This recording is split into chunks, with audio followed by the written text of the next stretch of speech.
experiment done in 1972. It was called Universe 25. And they took 8 mice and put them in basically the perfect mouse environment. They had plenty of things to do. It was the perfect temperature, all the food they could ever ask for. It was mouse utopia.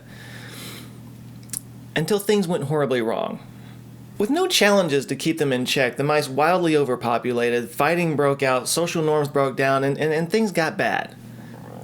They got really bad. The point of the experiment was that apparently without any kind of challenges, society will eventually wipe itself out. But those are mice. They're not an intelligent species. That could never happen to us. Right? Shaw M asked, I'd like to see a video on climate change. Climate change is sort of a controversial topic, with one side saying that we're taking a stable environment and destroying it with all of our pollution, and the other side saying that we're way too small and the Earth's way too big for us to ever make a difference. But the problem with both of those arguments is that they're predicated on the idea that we live on a planet with a stable climate. And we very don't. In the 4 billion year history of Earth, our climate has fluctuated wildly, from everything from a giant snowball to a worldwide sauna and back again. It's just constantly flipping back and forth between two extremes. It's a chaotic mess of feedback loops and domino effects of one thing affecting another until it spirals out of control one direction before some other set of influences swings it back the other direction. What might be the most scary is how little it can take to cause these extreme flips to happen. An asteroid impact, volcanic activity, the tectonic plates shifting and causing changes in ocean currents, and the thawing of giant frozen methane hydrate deposits under the soil, even just the wobble of the Earth on its tilt and the axis and its orbit around the sun. All of these things have served at one point or another to shift the climate from one extreme to another. The one thing you can count on when it comes to the climate is that it's constantly changing. But that's a hard thing for most people to grasp, because it doesn't feel that way. To us, it feels like it's a pretty stable environment. Like all things, it helps to look at the big picture. The average human lifespan, right now anyway, is about 80 years. So let's see how that stacks up against the 3 billion year history of the Earth's climate. Well, can't even see anything there. We're going to have to go smaller.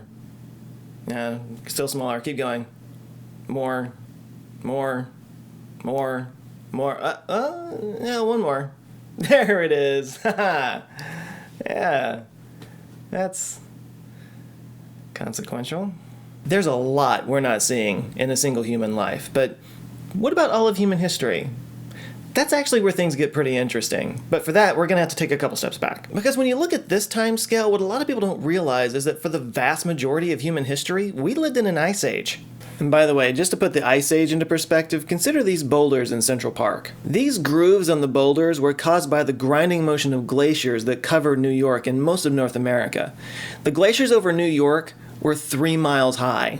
So if you're ever in Times Square and catch yourself thinking, gee, I wonder if woolly mammoths walked through here once upon a time, you'll have to imagine them 3 miles above you. This was the Pleistocene epoch, when woolly mammoths roamed the north and 8-foot giant ground sloths roamed the south, when there was so much water trapped in the poles that the ocean levels dropped, creating land bridges, which is exactly how the native inhabitants of America got over here. So much water trapped in ice meant there was less rain going around the world, which meant that edible plants were hard to come by. Humans were scavenging and getting by just by killing whatever they could find. Innovation was impossible because every ounce of energy just went into surviving. And this went on for well over 100,000 years. But about 10,000 years ago, something changed. Humans learned how to plant crops, and the agricultural revolution began, which many people consider to be the moment that we culturally became the humans we are today. But why? Why, after hundreds of thousands of years of scraping by, did we suddenly start living in abundance? Take a look at what happens when you drop a chart of global temperatures on top of this timescale. After 100,000 years of sub-zero chaos, the Earth entered a rare warm period and temperate period that's continued to this day.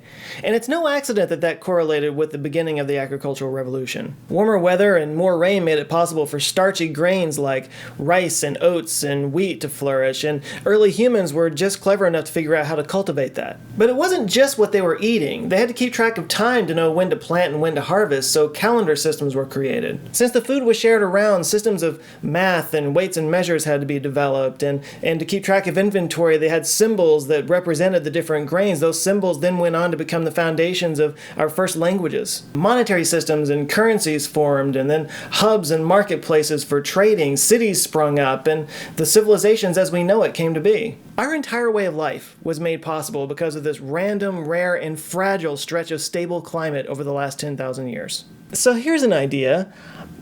Let's totally f*** with that.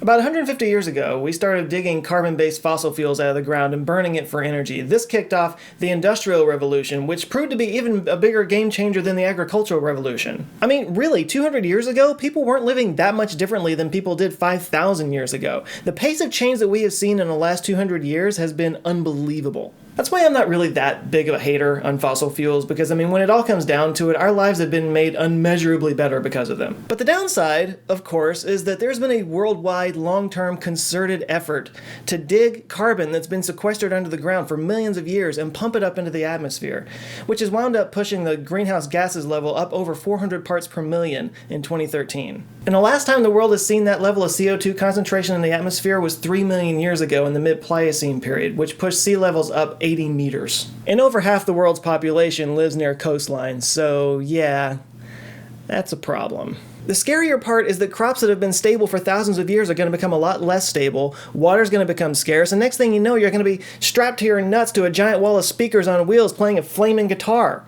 And the worst part is, it might already be too late. Remember what I said earlier about feedback loops and domino effects?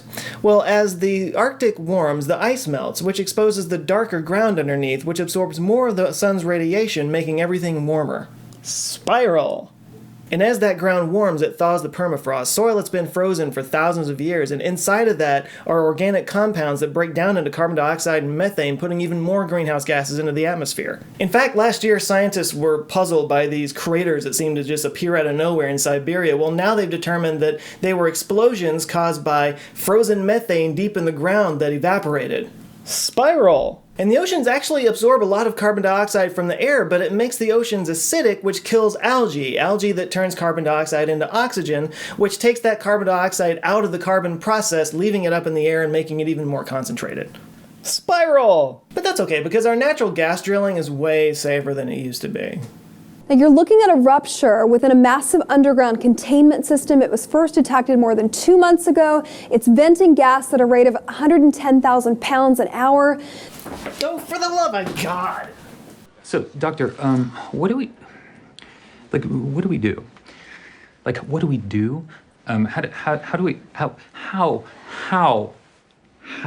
we do? The situation is so bleak that there's actually been a rash of depression and even suicides amongst climate scientists because they're looking at the data and it doesn't look good. If we saw a killer asteroid coming towards Earth, we'd do something about it because we understand that. That's tangible.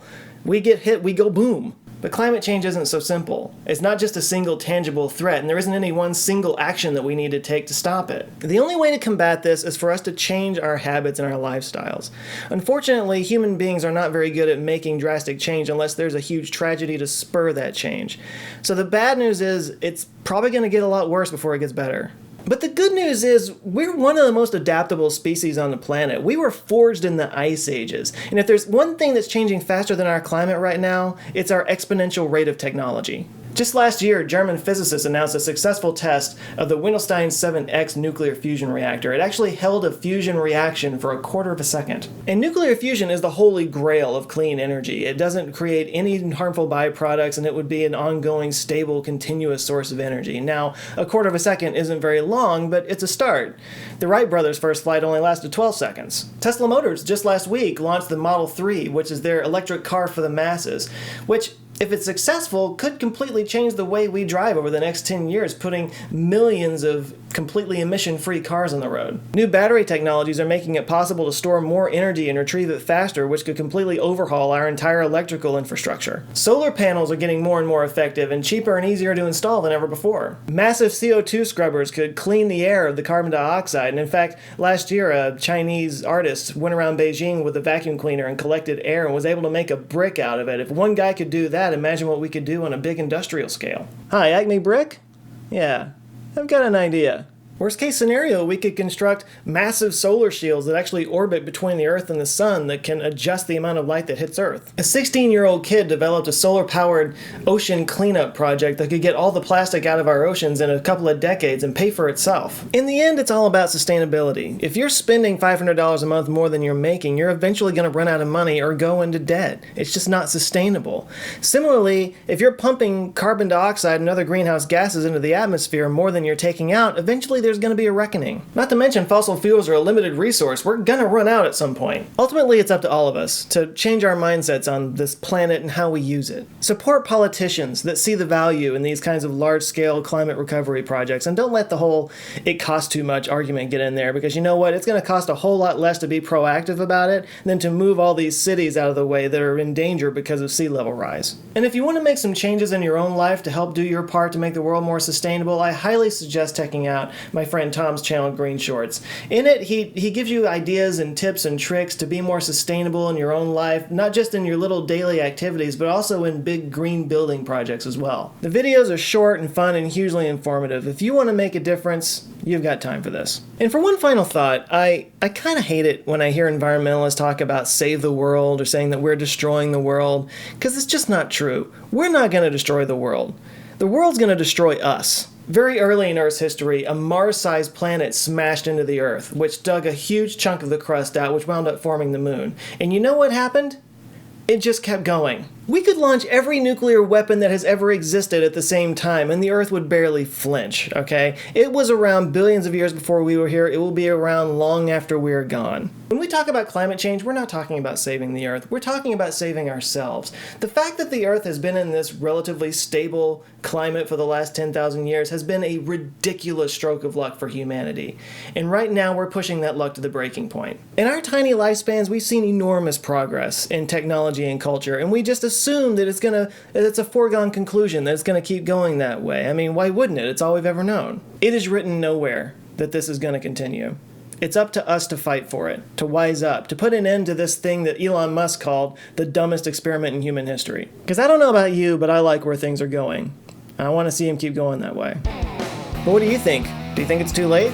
What big projects would you like to see happen, and what changes have you made personally in your own life to make a difference? As always, thanks for watching. If you like this video, please share it on your social media channels and spread this message around. This is important stuff. And if this is your first time here, I hope I earned your subscription, because I come back with stuff just like this every Monday, except maybe not quite so depressing. Alright, you guys go out there and you have an eye-opening week, and I will see you next time. Love you guys.